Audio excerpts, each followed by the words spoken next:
അപ്പോൾ കഴിഞ്ഞ ക്ലാസ്സിൽ നമ്മൾ വിൻഡോസിനെ പറ്റിയിട്ടല്ലേ എടുത്തത്. അപ്പോൾ ഈ ക്ലാസ്സിൽ വിൻഡോസിൻ്റെ കമ്പോണൻസ് എല്ലാമാണ് കഴിഞ്ഞ ക്ലാസ്സിൽ ഞാൻ ലൈവ് ക്ലാസ് എടുത്തിട്ടുണ്ടായേ. പിന്നെ അഥവാ മഴയെങ്കിലും ആയിപ്പോയിട്ടുണ്ടെന്ന് വെച്ച് റെക്കോർഡ് ചെയ്ത് ഇടാമെന്ന് വിചാരിച്ചു. അപ്പോൾ അടുത്തത് files and folders in Windows. File എന്ന് പറഞ്ഞാൽ എന്താണ് എല്ലാവർക്കും അറിയില്ലേ? ഇപ്പോൾ ഡെഫിനിഷൻ പറയാമെന്ന് പറഞ്ഞാൽ file is A organised and structured collection of related information stored in secondary storage device എന്ന് പറഞ്ഞാൽ എന്നാ? ഓർഗനൈസ്ഡ് എന്ന് പറഞ്ഞാൽ എന്നാ? ഒരു ഓർഡറിൽ സ്ട്രക്ചേർഡ് കളക്ഷൻ എന്ന് പറഞ്ഞാൽ ഒരു ഘടനാപരം, നല്ല ഘടനയെല്ലാം ഇല്ലേ അല്ല. സ്ട്രക്ചേർഡ് കളക്ഷൻ എന്ന് പറഞ്ഞാൽ ഒരു ഓർഡറിലില്ല ഡാറ്റ, അല്ല ഓർഡറിലില്ല റിലേറ്റഡ് ഇൻഫോർമേഷൻ. അതായത് organised collection of organised and structured collection എന്ന് പറഞ്ഞാൽ ഇതല്ല അറിയില്ല, ഇംഗ്ലീഷിൽ തന്നെ പറയുന്നല്ലേ ഇത് നല്ലത്. അതായത് ഫയൽ എന്ന് പറഞ്ഞാൽ എന്താണ്? ഫയലുകൾ എന്ന് അറിയൂലേ? ഫയൽ എന്ന് പറഞ്ഞാൽ എല്ലാവർക്കും അറിയാം സംഭവം എന്താണ്. അപ്പോൾ സാധാരണ നമ്മളൊരു റെക്കോർഡിക്കലി സൂക്ഷിക്കുന്നതിനല്ലേ ഫയൽ, റെക്കോർഡ് സൂക്ഷിക്കുന്നതിനെയാണ് സാധാരണ ഫയൽ എന്ന് പറയാം. അപ്പോൾ കമ്പ്യൂട്ടറിലായാലും ഫയൽ എന്ന് പറഞ്ഞാൽ ഒരു ഓർഗനൈസ്ഡ് ഒരു ഓർഡറിൽ സ്ട്രക്ചേർഡ് കളക്ഷൻ ഓഫ് ഡാറ്റേൻ്റെ കളക്ഷൻ അല്ല, സ്ട്രക്ചേർഡ് കളക്ഷൻ ഓഫ് ഇൻഫോർമേഷൻ അല്ല, ഇൻഫോർമേഷൻ മൊത്തം ഒരു ഓർഡറിൽ പിന്നെ സെക്കൻഡറി സ്റ്റോറേജ് ഡിവൈസിൽ സ്റ്റോർ ചെയ്തിരിക്കുന്ന ഇൻഫോർമേഷൻ അല്ലേ. അതായത് ഒരു organised മാനറിൽ secondary storage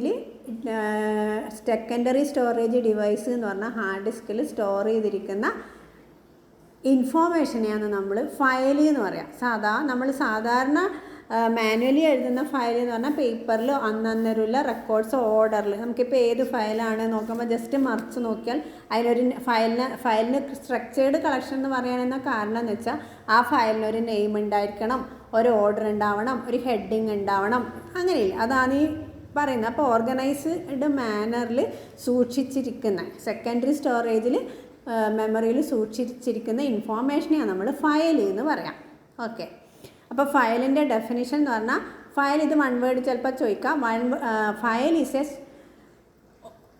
define as എന്നാണ് organised and structured collection of information stored in a secondary storage device. അതിനെയാണ് ഫയൽ എന്ന് പറയാം. Information can be of different types such as text, data or image. Information എന്തെല്ലാം ആവാം? Text data ആവാം, ഒന്നിക്ക് word file ആവാം, അല്ലെ image file ആവാം, അല്ലെ ഇപ്പോൾ എക്സൽ ആവാം. അപ്പം എന്തെല്ലാം ടൈപ്പ് ആവാം? Can be different such as text file എന്ന് പറഞ്ഞാൽ പിക്ചറൊന്നും ഇല്ലാണ്ട് വെറുതെ ടൈപ്പ് ചെയ്ത് ടെക്സ്റ്റ് ഫയൽ ആവാം. അല്ലെങ്കിൽ ഡാറ്റ ആവാം, കുറേ ഇൻഫോർമേഷൻസ് ആവാം, ഓർ ഇമേജസ് പിക്ചേഴ്സ് ആവാം. അപ്പോൾ ഇതിനെയാണ് നമ്മൾ ഫയൽസ് ആൻഡ് ഫോൾഡേഴ്സ് എന്ന് പറയാം, ഫയൽസ് എന്ന് പറയാം. ഇപ്പോൾ ഫയൽ എന്താണെന്ന് ഒരു ചെറിയ ഡെഫിനിഷൻ ഇത്രയേ വേണ്ടു. File is an organised collection of structured data എന്ന് പറയും, stored in a secondary storage device. ഇനി ഫോൾഡർ എന്ന് പറഞ്ഞാൽ എന്നാ? നിങ്ങൾ ഫോൾഡർ ഇപ്പം ഡെസ്ക്ടോപ്പിൽ ഒരു ഫോൾഡർ ക്രിയേറ്റ് ചെയ്യാമെന്ന് പറയാം. അപ്പോൾ ഒരേപോലത്തെ ഇൻഫോർമേഷൻസ് എല്ലാം നമുക്ക് സ്റ്റോർ ചെയ്യണമെങ്കിൽ ഇപ്പോൾ ഒരേപോലത്തെ ഫയൽ ഉണ്ടാവും. ഇപ്പോൾ വേർഡിൻ്റെ ഫയലെല്ലാം നിങ്ങൾക്ക് വേർഡ് എന്ന് പറഞ്ഞൊരു ഫോൾഡറിൽ സേവ് ചെയ്യണം. അല്ലെങ്കിൽ നിങ്ങൾക്ക് ഇപ്പോൾ ലൈബ്രറി സയൻസിൻ്റെ ക്വസ്റ്റ്യൻ പേപ്പറെല്ലാം കൂടെ ക്വസ്റ്റ്യൻ പേപ്പർ എന്ന് പറഞ്ഞിട്ട് കുറച്ച് നിങ്ങൾക്ക് തന്നു. അപ്പോൾ ഈ ക്വസ്റ്റ്യൻ പേപ്പേഴ്സ് മൊത്തം നിങ്ങൾക്കൊരു ലൊക്കേഷനിൽ ഒരു സെപ്പറേറ്റ് ഫോൾഡറിൽ സേവ് ചെയ്യണം. ഇനിയിപ്പോൾ നിങ്ങളെ എക്സാമിനേഷൻ ഡീറ്റെയിൽസ് എല്ലാം നിങ്ങളെ ഫീസ്, ഇപ്പോൾ ഒരു കോളേജിലാണ് നിങ്ങൾ ഫീസിൻ്റെ ഡീറ്റെയിൽസ്, കുട്ടികളുടെ ഡീറ്റെയിൽസ്, അല്ലെങ്കിൽ ഓരോ ഡേറ്റ് ബേസിൽ അല്ലെങ്കിൽ ഒരു ഇയർ ബേസിൽ നമുക്ക് ഡാറ്റ സ്റ്റോർ ചെയ്യണമെങ്കിൽ ഫോൾഡറിൽ സേവ് ചെയ്യാമെന്ന് പറയും അല്ലേ. അതായത് ആ ഒരു ഫോൾഡറിൽ ഒരേ ടൈപ്പ് ഫയൽസ് ആയിരിക്കും നമ്മൾ സ്റ്റോർ ചെയ്യേണ്ടതാവുക. അല്ലെങ്കിൽ നിങ്ങളിപ്പോൾ C ഡ്രൈവിലോ ഒരുപാട് ഫയൽ ഇങ്ങനെ സേവ് ചെയ്തിട്ടാൽ അല്ലെങ്കിൽ ഡെസ്ക്ടോപ്പിൽ നിങ്ങൾക്ക് സെർച്ച് ചെയ്യാൻ പണിയായിരിക്കും. അപ്പോൾ അതിന് വേണ്ടിയിട്ട് സെപ്പറേറ്റ് ഒരു ലൊക്കേഷൻ ഉണ്ടാക്കുന്നതാണ് നമ്മൾ ഫോൾഡർ എന്ന് പറയാം. അപ്പോൾ ഇംഗ്ലീഷിൽ അങ്ങനെയാണ് പറയാം. നോട്ട്സ് വായിക്കാം. Which holds the different documents or file അല്ലേ. ഡിഫറെൻറ്റ് ഡോക്യുമെൻറ്റ്സ് അല്ലെങ്കിൽ ഫയൽസ് ഒക്കെ സ്റ്റോർ ചെയ്യും. Folders provide a very convenient and used for method of storing files and subfolders in a organized way on computer. അപ്പോൾ ഫോൾഡേഴ്സിൽ എന്താണ് store ചെയ്യുന്നത്? Files store ചെയ്യാം, documents store ചെയ്യാം, അല്ലെങ്കിൽ ഫോൾഡേഴ്സിൻ്റെ ഉള്ളിൽ ഫോൾഡർ സേവ് ചെയ്യാം. നിങ്ങൾക്കിപ്പോൾ അക്കാഡമിക് എന്ന് പറയുന്ന ഒരു ഫോൾഡർ ക്രിയേറ്റ് ചെയ്താൽ ആ അക്കാഡമിക്കിൽ എനിക്ക് ഇപ്പോൾ ഒരു കോളേജിൽ എന്തെല്ലോ കോഴ്സുകൾ ഉണ്ടാവാം അല്ലേ. അപ്പോൾ അക്കാഡമിക് എന്ന് പറഞ്ഞ ഒരു ഫോൾഡർ, ആ ഫോൾഡറിനകത്ത് നമുക്ക് ലൈബ്രറി സയൻസ് എന്ന് പറഞ്ഞ ഒരു സബ് ഫോൾഡർ, അതിനകത്ത് ലൈബ്രറി സയൻസ് എന്ന് പറയുന്ന കോഴ്സിൻ്റെ ഡീറ്റെയിൽസ് എല്ലാം. ഇപ്പം BCA എന്ന് പറയുന്ന ഒരു ഫോൾഡർ, അതിൻ്റെ അകത്ത് ആ BCAൻ്റെ ഡീറ്റെയിൽസ് എല്ലാം. അങ്ങനെ ഫോൾഡറിനകത്തും ഫോൾഡേഴ്സ് സ്റ്റോർ ചെയ്യാം. അപ്പോൾ ഒരു ഫോൾഡറിനകത്ത് എന്തെല്ലാം സ്റ്റോർ ചെയ്യാം? ഡോക്യുമെൻറ്റ്സ് സ്റ്റോർ ചെയ്യാം, ഫയൽ സ്റ്റോർ ചെയ്യാം, വേറെ സബ് ഫോൾഡേഴ്സ് ഉണ്ടാക്കാം. അപ്പോൾ അങ്ങനെയുള്ള സംഭവത്തിനെയാണ് നമ്മൾ ഫോൾഡർ എന്ന് പറയാം. അപ്പോൾ സെൻറ്റൻസ് എന്ന് പറഞ്ഞാൽ which hold different documents or file.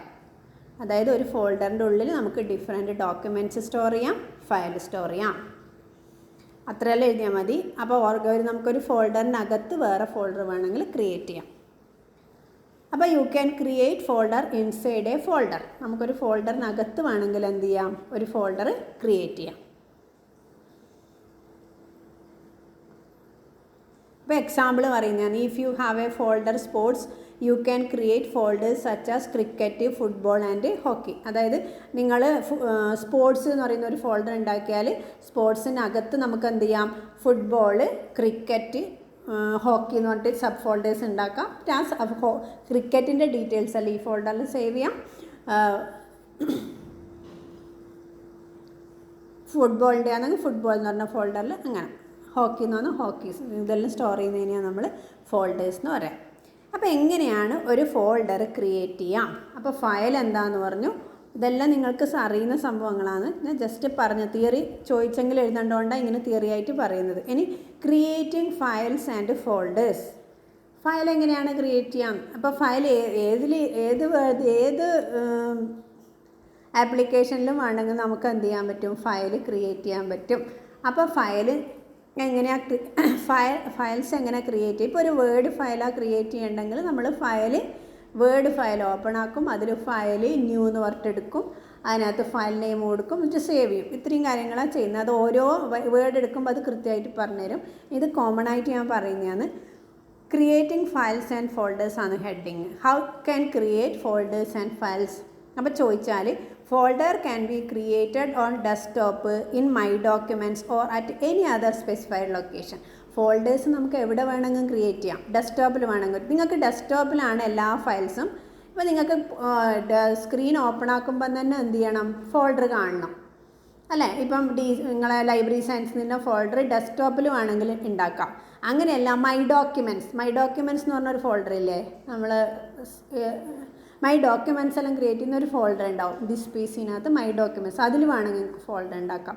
അല്ലെങ്കിൽ സി ഡ്രൈവിൽ എന്ന് പറഞ്ഞാൽ സിസ്റ്റത്തിൻ്റെ എല്ലാ ഫയലും സ്റ്റോർ ചെയ്യും. അതുകൊണ്ട് അതിൽ നിങ്ങളധികം ഫോൾഡർ ഉണ്ടാക്കണ്ട. നിങ്ങൾ ഇ ഡ്രൈവ്, അതായത് നമ്മൾ ഈ ഹാർഡ് ഡിസ്കിനെ CDE എന്നെല്ലാം പറഞ്ഞ് ഡിവൈഡ് ചെയ്തിട്ടുണ്ടാവും ഓപ്പറേറ്റിംഗ് സിസ്റ്റത്തിന്. അപ്പോൾ നമ്മൾ ഇ ഡ്രൈവിലാണെങ്കിൽ ഈ ഡ്രൈവ് നിങ്ങൾ എടുത്തിട്ട് അതിനകത്ത് ഫോൾഡർ ക്രിയേറ്റ് ചെയ്യാം. Folder can be created anywhere in the computer, desktop, my documents or എവിടെ വേണമെങ്കിലും ക്രിയേറ്റ് ചെയ്യാം അല്ലേ? ഇനി to create a folder on the desktop. അപ്പോൾ ഡെസ്ക്ടോപ്പിൽ എങ്ങനെയാണ് ഒരു ഫോൾഡർ ക്രിയേറ്റ് ചെയ്യുന്നത്? അതിൻ്റെ സ്റ്റെപ്പാണ് ഞാൻ എഴുതി തരുന്നത്. ഇത് ചെയ്തിട്ടും കാണിക്കുന്ന വീഡിയോ ഇടാം, അഥവാ ഇല്ലെങ്കിൽ ചെയ്ത് കാണിക്കാൻ പറ്റില്ല, ഞാൻ വീഡിയോ ഇടും. To create a new folder on the desktop. ഡെസ്ക്ടോപ്പിൽ എങ്ങനെ ഒരു ഫോൾഡർ ക്രിയേറ്റ് ചെയ്യാം? വിൻഡോസിൻ്റെ ഡെസ്ക്ടോപ്പിൽ എങ്ങനെ ഒരു ഫോൾഡർ ക്രിയേറ്റ് ചെയ്യാം? ഫസ്റ്റ് എന്ത് ചെയ്യണം? Mouse right click on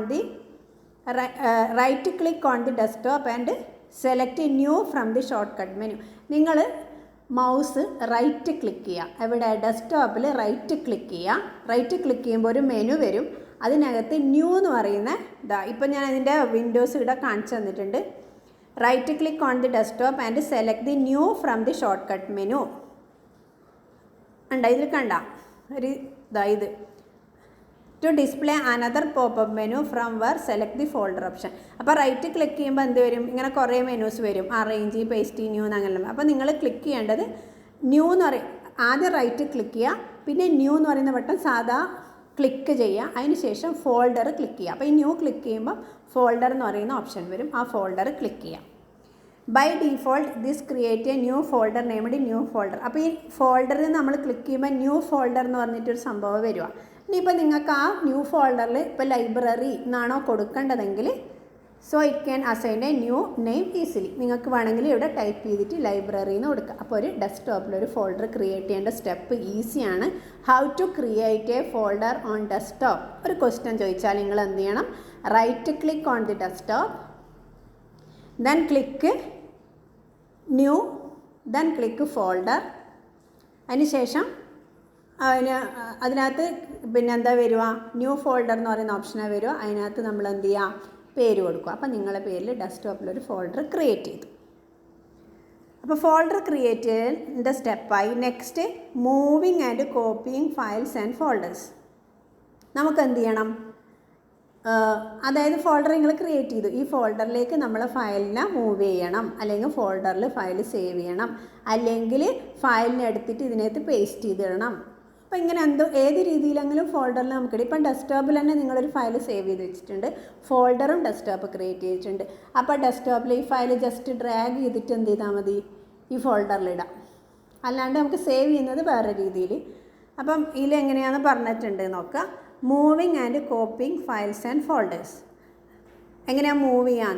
right click on the file name and select cut or copy from the shortcut menu, then select paste from the shortcut menu.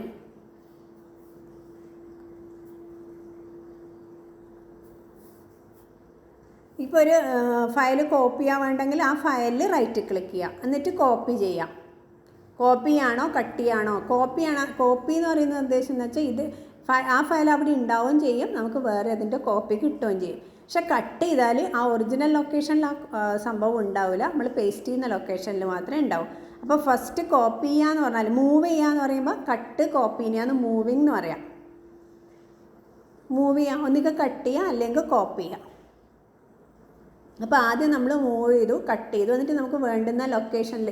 ഇപ്പോൾ എനിക്ക് ഈ file ഡെസ്ക്ടോപ്പിൽ നിന്ന് copy ചെയ്തിട്ട് my കമ്പ്യൂട്ടറിലോ E ഡ്രൈവിലോ paste ചെയ്യണം, അല്ലെങ്കിൽ നിങ്ങൾ desktop create ചെയ്ത് വെച്ച ഫോൾഡറിൽ പേസ്റ്റ് ചെയ്യണമെങ്കിൽ എന്ത് ചെയ്യുക?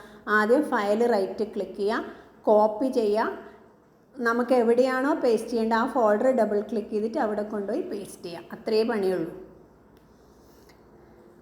അപ്പോൾ ഇതിൻ്റെ ഷോർട്ട് കട്ടാണ് പറയുന്നത്. പ്രസ് രണ്ട് രീതിയിൽ ചെയ്യാം. ഒന്ന് കോപ്പി പേസ്റ്റ്, അതിന് പകരം press Ctrl+X or Ctrl+C to copying the keyboard. അപ്പോൾ കട്ടിൻ്റെ ഷോർട്ട് കട്ടാണ് Ctrl+X. അപ്പോൾ കൺട്രോളും എക്സും അടിക്കുക, അല്ലെങ്കിൽ കൺട്രോളും സിയും അടിച്ചാലും മതി. Ctrl+X അല്ലെങ്കിൽ Ctrl+C അടിച്ചാൽ, Ctrl+X എന്ന് പറഞ്ഞാൽ കട്ട്, Ctrl+C എന്ന് പറഞ്ഞാൽ കോപ്പി. ഇനി പേസ്റ്റ് ചെയ്യേണ്ട ലൊക്കേഷനിൽ പോയിട്ട് Ctrl+V അടിച്ചാലും മതി, കൺട്രോളും വിയും. അപ്പോൾ കോപ്പീൻ്റെ ഷോർട്ട് കട്ട് Ctrl+C, കട്ടിൻ്റെ ഷോർട്ട് കട്ട് Ctrl+X, പേസ്റ്റിൻ്റെ ഷോർട്ട് കട്ട് Ctrl+V. എങ്ങനെ വേണമെങ്കിൽ ചെയ്യാം. ഒന്നിക്ക് റൈറ്റ് ക്ലിക്ക് ചെയ്യുക, കോപ്പി പേസ്റ്റ് ചെയ്യുക, ഡയറക്റ്റ് വേർഡ്സ് എടുത്തിട്ട്. ഷോർട്ട് കട്ടാണ് ചെയ്യണമെങ്കിൽ Ctrl+X cut, Ctrl+C copy, Ctrl+V paste. അല്ലെങ്കിൽ ഇത് മൂന്ന് രീതിയിൽ ചെയ്യാമെന്നാണ് പറയുന്നത്. Moving and copying files and folders. First ഏത് രീതിയിലെല്ലാം ഫയൽസും ഫോൾഡറും കോപ്പി ചെയ്യാം. ഒരു ഓപ്ഷൻ എന്ന് പറഞ്ഞാൽ ഡയറക്റ്റ് കോപ്പി പേസ്റ്റ് ചെയ്യുക, അല്ലെങ്കിൽ Ctrl+X, Ctrl+C ഓർ Ctrl+V ചെയ്യാം. അല്ലെങ്കിൽ എഡിറ്റ് മെനുവിൽ ഒന്ന് നിങ്ങൾക്ക് അറിയില്ലെങ്കിൽ, ഇപ്പോൾ ഫയലിലല്ലാന്ന് എഡിറ്റ് മെനുവിൽ എന്തുണ്ടാവും? Copy paste cut copy paste ഉണ്ടാവും. അപ്പോൾ നിങ്ങൾക്ക് കട്ട് ചെയ്യണമെങ്കിൽ സംഭവം സെലക്ട് ചെയ്യുക, എന്നിട്ട് കട്ട് എന്ന് പറയുന്ന ബട്ടൺ. ഇപ്പോൾ ടെക്സ്റ്റ് ആണെങ്കിൽ select cut or copy from the edit menu, then select the designation folder or location and select paste from the edit menu. അല്ലെങ്കിൽ എഡിറ്റ് ചെയ്യുക, കോപ്പി ചെയ്യുക. ഇതിപ്പോൾ വിൻഡോ എടുത്താൽ മാത്രമേ എഡിറ്റും കട്ടും അല്ല എഡിറ്റ് മെനു വരും. അപ്പം മെനു ഒന്നും ഇല്ലാത്ത സ്ഥലത്താണെങ്കിലാണ് നമ്മൾ റൈറ്റ് ക്ലിക്ക് ചെയ്തിട്ട് ചെയ്യേണ്ടത്. നാലാമത്തെ സ്റ്റെപ്പ് എന്നാ drag the files or folder into another location. അത് ജസ്റ്റ് വലിച്ചിട്ടാലും മതി. ഇപ്പോൾ ഡെസ്ക്ടോപ്പിൽ നിന്നാണെങ്കിൽ നമ്മൾ ജസ്റ്റ് എന്ത് ചെയ്താൽ മതി? ആ ഫയൽ ഡ്രാഗ് ചെയ്തിട്ട് ഈ ഫോൾഡറിൽ ഇട്ടാലും മതി. അപ്പം moving and copying files and folders ഇത്രയും സ്റ്റെപ്സാണ് പറയാനുള്ളത്. ഓക്കെ, അപ്പം എങ്ങനെ ഒരു ഫയൽ മൂവ് ചെയ്യാം, കട്ട് ചെയ്യാം. മൂന്ന് ഓപ്ഷൻ ഉണ്ട്. 4 ഓപ്ഷനാണ് കോപ്പി. ഒന്നിക്ക് റൈറ്റ് ക്ലിക്ക് ചെയ്യുക, കട്ട് ചെയ്യുക, അല്ലെങ്കിൽ കട്ട് പ്രസ് ചെയ്യുക, അല്ലെങ്കിൽ കോപ്പി പ്രസ് ചെയ്യുക, എന്നിട്ട് വേണ്ടുന്ന സ്ഥലത്തോട്ട് പേസ്റ്റ് ചെയ്യുക. അല്ലെങ്കിൽ Ctrl+X അടിക്കുക, ഓർ Ctrl+C അടിക്കുക, പിന്നെ Ctrl+V അടിക്കുക. അല്ലെങ്കിൽ എഡിറ്റ് മെനുവിൽ പോയിട്ട് കട്ട് ചെയ്യുക, അല്ലെങ്കിൽ കോപ്പി ചെയ്യുക, ആവശ്യമില്ല സ്ഥലത്തിൽ നമുക്ക് എവിടെയാണോ പേസ്റ്റ് ചെയ്യുക അവിടെ കൊണ്ടുപോയിട്ട് പേസ്റ്റ് എന്ന് പറയുന്ന സംഭവം മെനു ക്ലിക്ക് ചെയ്യാം. ഇനി ഇങ്ങനെയൊന്നും അല്ലെങ്കിൽ എന്ത് ചെയ്യുക, നമ്മൾ ജസ്റ്റ് ഫയൽ ഡ്രാഗ് ചെയ്തിട്ട് എവിടെ കൊണ്ടെടുക്കുക, ഫോൾഡറിൽ. അപ്പം ഫയൽസ് ക്രിയേറ്റ് ചെയ്യാൻ ഒരു ഫോൾഡർ ക്രിയേറ്റ് ചെയ്തു, നമുക്ക് വേണമെങ്കിൽ കട്ട് ചെയ്തു, കോപ്പി ചെയ്യുക, പേസ്റ്റ് ചെയ്യുക, ഓപ്ഷൻസ് എല്ലാം ചെയ്തു. ഇനി നമുക്ക് എന്ത് ചെയ്യാം, വേണമെങ്കിൽ റീനെയിം ചെയ്യാം. അടുത്ത ഓപ്ഷൻ റീനെയിമിങ് ഫയൽസ് ആൻഡ് ഫോൾഡേഴ്സ്. നമുക്കൊരു ഫയലോ ഫോൾഡറോ എങ്ങനെ റീനെയിം ചെയ്യാം. ഇതെന്തിനാണ് റീനെയിം ചെയ്യുന്നതെന്ന് പറഞ്ഞാൽ, ഇപ്പം ന്യൂ ഫോൾഡർ 1, ന്യൂ ഫോൾഡർ 2 എന്നെല്ലാം പറഞ്ഞിട്ടാണ് നമുക്ക് നമ്മളെ ഇഷ്ടത്തിന് ഒരു ഫോൾഡറിനോ ഒരു ഫയലിനോ പേര് കൊടുക്കണം, റീനെയിം ചെയ്യണം. ആ പേര് മാറ്റിയിട്ട് നമുക്ക് ഇഷ്ടത്തിനൊരു പേര് കൊടുക്കണമെങ്കിൽ ജസ്റ്റ് എന്ത് ചെയ്യുക, ഫോൾഡറിൻ്റെ പേരാ മാറ്റണമെങ്കിൽ റൈറ്റ് ക്ലിക്ക് ചെയ്യുക. Right click on the files or folder. ഈ ഫയലും ഫോൾഡറും ഒരേ രീതിയിൽ തന്നെ ചെയ്യേണ്ട കേട്ടോ. Files or folder name and select rename from the shortcut menu. Right click ചെയ്യുമ്പോൾ ഫോൾഡറോ ഫയലോ റൈറ്റ് ക്ലിക്ക് ചെയ്യുമ്പോൾ എന്ത് വരും, റീനെയിം എന്ന് പറയുന്ന ഓപ്ഷൻ വരും. റീനെയിം എന്ന് പറയുന്ന സംഭവം ക്ലിക്ക് ചെയ്തിട്ട് അവിടെ നിങ്ങൾ വേറൊരു പേര് കൊടുത്താൽ നമുക്ക് എന്ത് ചെയ്യാം, ഫയറോ അതോ റീനെയിം ചെയ്യാൻ പറ്റും. അപ്പോൾ അത്രയേ ഉള്ളൂ renaming files and folders. Next deleting. അപ്പം menu enter the new name and press enter key, അല്ലെങ്കിൽ select rename this files or rename this folder option from the common task area. Right click ചെയ്തിട്ടില്ലെങ്കിൽ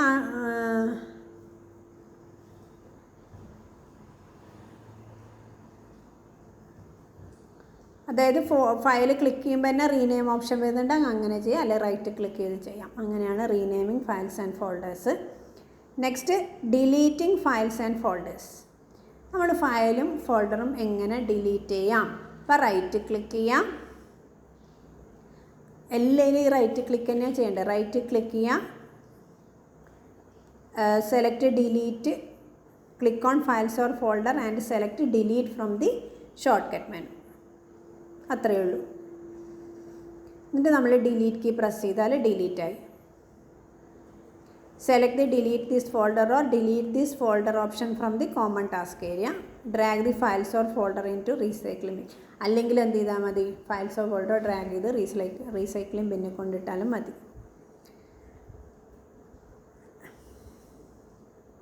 ഇനി എന്താണ് recycling bin?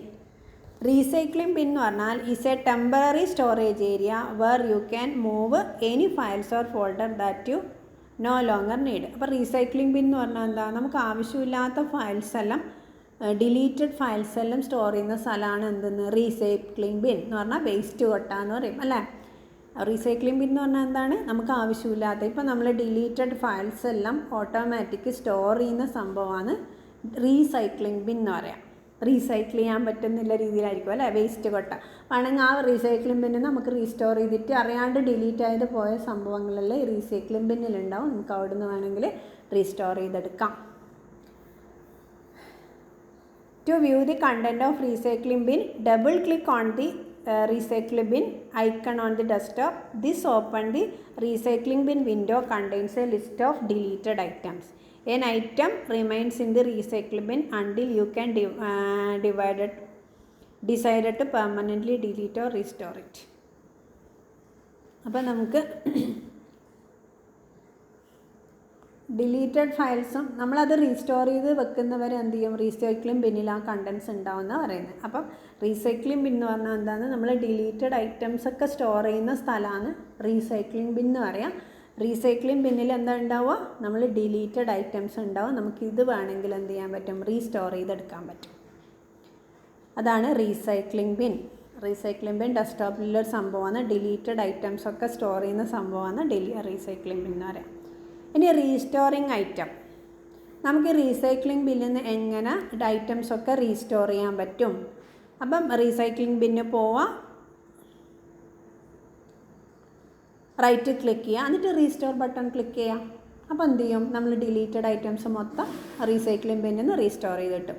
ഇനിയിപ്പോൾ നിങ്ങൾക്ക് permanent ആയിട്ട് recycling ബിന്നിൽ നിന്ന് എല്ലാം ഡിലീറ്റ് ചെയ്യണമെങ്കിൽ ജസ്റ്റ് റൈറ്റ് ക്ലിക്ക് ചെയ്യുക, ഡിലീറ്റ് ചെയ്യാം. ഓക്കെ, അപ്പോൾ ഇത്രയാണ് ഫയൽസ് ആൻഡ് ഫോൾഡേഴ്സ് ചോദിച്ചാൽ എഴുതേണ്ടത്. അപ്പോൾ files and folders in Windows folder എന്താണെന്ന് പറയാം, ഒരു ഫോൾഡർ എങ്ങനെ ക്രിയേറ്റ് ചെയ്യാം, എങ്ങനെ മൂവ് ചെയ്യാം, എങ്ങനെ റീനെയിം ചെയ്യാം, പിന്നെ എങ്ങനെ ഡിലീറ്റ് ചെയ്യാം, പിന്നെ റീസൈക്ലിംഗ് ബിൻ ആണെന്ന് പറഞ്ഞു. റീസൈക്ലിംഗ് ബിന്നിൽ നിന്ന് എങ്ങനെ ഐറ്റംസ് റീസ്റ്റോർ ചെയ്യാമെന്ന് പറഞ്ഞു. ഇനി നെക്സ്റ്റ് കൺട്രോൾ പാനൽ. അടുത്തത് വിൻഡോസിൽ വരുന്നതാണ് കൺട്രോൾ പാനൽ കിട്ടുക. കൺട്രോൾ പാനൽ എന്ന് പറഞ്ഞാൽ അതായത് നമ്മളെ സിസ്റ്റത്തിൻ്റെ കൺട്രോളിങ് മൊത്തം, നമുക്കിപ്പോൾ നെറ്റ്വർക്ക് കിട്ടുന്നില്ല, അപ്പോൾ കൺട്രോൾ പാനലിൽ പോയിട്ട് കൺട്രോൾസ് എല്ലാം സെറ്റ് ചെയ്യാം. നെറ്റ്വർക്കിങ്ങിൻ്റെ കൺട്രോൾസ്, പിന്നെ നമുക്കിപ്പം കുറേ ഇൻസ്റ്റാൾ ചെയ്ത പ്രോഗ്രാംസ് എല്ലാം ഉണ്ടാവില്ലേ, ആ പ്രോഗ്രാംസിൽ നമുക്ക് അൺഇൻസ്റ്റാൾ ചെയ്യണമെങ്കിൽ ഇവിടെ കൺട്രോൾ പാനലിൽ പോകണം. പിന്നെ കൺട്രോൾ പാനലിൻ്റെ ഓപ്ഷൻസ് എന്ന് വെച്ചാൽ നമുക്ക് യൂസർ ഇതെല്ലാം ക്രിയേറ്റ് ചെയ്യാൻ. ഇപ്പം നമ്മൾ വിൻഡോ ഓപ്പൺ ആക്കി വരുമ്പോൾ തന്നെ പാസ്വേഡെല്ലാം സെറ്റ് ചെയ്യുന്നില്ല, അഡ്മിൻ പാസ്വേഡ്, യൂസർ പാസ്വേഡെല്ലാം സെറ്റ് ചെയ്യുന്നത്. ഇങ്ങനത്തെ സെറ്റിങ്സ്, സിസ്റ്റത്തിൻ്റെ സെറ്റിങ്സ് ഒക്കെ നടത്തുന്നത് കൺട്രോൾ പാനലിലാണ്. അല്ലെങ്കിൽ ജസ്റ്റ് എഴുതിയിട്ടുള്ളൂ. Control panel provides a various option to view and adjust system settings. അത് സിസ്റ്റം സെറ്റിങ്സ് കംപ്ലീറ്റ് ഉണ്ടാവുന്നത് കൺട്രോൾ പാനലിലാണ്. ഇതെല്ലാം ചിലപ്പോൾ വൺവേർഡ് ചോദിക്കും, such as adding new hardware, adding and renaming program, managing and user accounts. ഞാൻ പറഞ്ഞ സംഭവങ്ങളിലും ഉണ്ട്. ന്യൂ നെറ്റ്വർക്ക് ആഡ് ചെയ്യാം, ആഡിങ് ആൻഡ് റീനെയിമിംഗ് പ്രോഗ്രാംസ്, പിന്നെ പ്രോഗ്രാംസൊക്കെ റീനെയിം ചെയ്യാം, മാനേജിങ് യൂസർ അക്കൗണ്ട്സൊക്കെ മാനേജ് ചെയ്യാൻ വേണ്ടി ചെയ്യും. ഇനി വിൻഡോസ് ആക്സസറീസ്. വിൻഡോസിൽ വരുന്ന ആക്സസറീസ്, കാൽക്കുലേറ്റർ ഒരു ആക്സസറിയാണ്, നോട്ട് പാഡ് ഒരു ആക്സസറിയാണ്, പെയിൻറ്റ് മെയിനായിട്ട് കോമൺ ആയിട്ട് ഇത്രയാണ് നമ്മൾ പറയൽ. അപ്പോൾ വിൻഡോസിൻ്റെ ആക്സസറീസിൽ വരുന്ന explain different types of Windows accessories. ആക്സസറീസിൽ എന്തുണ്ട്, നമുക്ക് കാൽക്കുലേറ്റർ ഉണ്ട്. Calculator can be used in any one of two views, standard and scientific. രണ്ട് സ്റ്റാൻഡേർഡ് കാൽക്കുലേറ്ററും ഉണ്ട്, പിന്നെന്തുണ്ട് സയൻറ്റിഫിക് കാൽക്കുലേറ്റർ ഉണ്ട്. Click start point to all എവിടെ നിന്ന് എടുക്കുക, സ്റ്റാർട്ട് ബട്ടൺ ക്ലിക്ക് ചെയ്യുക, ഓൾ പ്രോഗ്രാംസിൽ ആക്സസറീസ് ക്ലിക്ക് ചെയ്യില്ല, അതിൽ എന്തുണ്ടാവും, കാൽക്കുലേറ്റർ ഉണ്ടാവും. ഇനി നോട്ട് പാഡ്, പിന്നെ ആക്സസറീസിൽ വരുന്ന ഒരു നെക്സ്റ്റ് ആണ് നോട്ട് പാഡ്. നോട്ട് പാഡ് എന്ന് പറഞ്ഞാൽ എന്താ, നമുക്ക് ജസ്റ്റ് ടെക്സ്റ്റ് ഫയൽ ക്രിയേറ്റ് ചെയ്യാൻ വേണ്ടി യൂസ് ചെയ്യുന്ന ഒരു വിൻഡോ ആണ് നോട്ട് പാഡ്. നമ്മൾ ജാവ പ്രോഗ്രാമിൽ ഈ നോട്ട് പാഡിലാണ് ടൈപ്പ് ചെയ്യുക. ജാവ സ്ക്രിപ്റ്റ്, മറ്റേ HTML പ്രോഗ്രാംസ് എല്ലാം ടെക്സ്റ്റ് ഫയൽസ്, ഇമേജ് ഒന്നും ഇല്ലാണ്ട് ടെക്സ്റ്റ് ഫയൽ എന്ന് വെച്ചാൽ നമുക്ക് അതിൻ്റെ ഫോണ്ട് ഓരോന്നിൻ്റെ സെലക്ട് ചെയ്ത് മാറ്റാൻ പറ്റില്ല. ഇപ്പോൾ ഫോണ്ട് മാറ്റുന്നുണ്ടെങ്കിൽ മൊത്തം ഫോണ്ട് മാറും, കളറൊന്നും മാറ്റാൻ പറ്റില്ല. അങ്ങനെയുള്ള ഫയൽസിനെ ടെക്സ്റ്റ് ഫയൽ എന്ന് പറയാം. ടെക്സ്റ്റ് ഫയൽ ക്രിയേറ്റ് ചെയ്യാൻ വേണ്ടി യൂസ് ചെയ്യുന്നതാണ് Notepad. Windows accessories include simple built in text editor, Notepad. ഇപ്പോൾ ടെക്സ്റ്റ് എഡിറ്ററിന് example Notepad. That helps you to can create simple text document as well as web page. Default extension for this file is created in notepad.txt എന്ന് പറഞ്ഞിട്ടാണ് ചെയ്യാം. ഇനി paint. Windows provide a paint to create and edit graphics. Paint is a simple and easy to use tools let you can work with Bitsmap as well as JPG and GIF graphics. Click Start Paint to all programs, the Paint accessories and click Paint from the submenu appear. അപ്പോൾ paint എന്ന് പറഞ്ഞാൽ simple painting എല്ലാം ചെയ്യാൻ വേണ്ടിയിട്ടല്ലേ. Paint ഒരു ആക്സസറിയാണ്, എല്ലാവർക്കും അറിയാം. ആക്സസറീസിൽ വരുന്ന ഒരടുത്ത ഓപ്ഷനാണ് പെയിൻറ്റ്. അപ്പോൾ നിങ്ങൾക്ക് പെയിൻറ്റിൽ എങ്ങനെ ഗ്രാഫിക്സൊക്കെ ക്രിയേറ്റ് ചെയ്യാം. അപ്പോൾ ഇത്രയാണ് ഞാൻ ഇന്ന് എടുക്കാൻ വിചാരിച്ച ക്ലാസ്. ഇത് റെക്കോർഡഡ് ക്ലാസ്സായിട്ട് ഇടാമെന്ന് വിചാരിച്ചാൽ ചിലപ്പോൾ മഴയെല്ലാം വന്നിട്ടുണ്ടെങ്കിൽ പ്രശ്നമാവും നോക്കാം, അതുകൊണ്ടാണ്.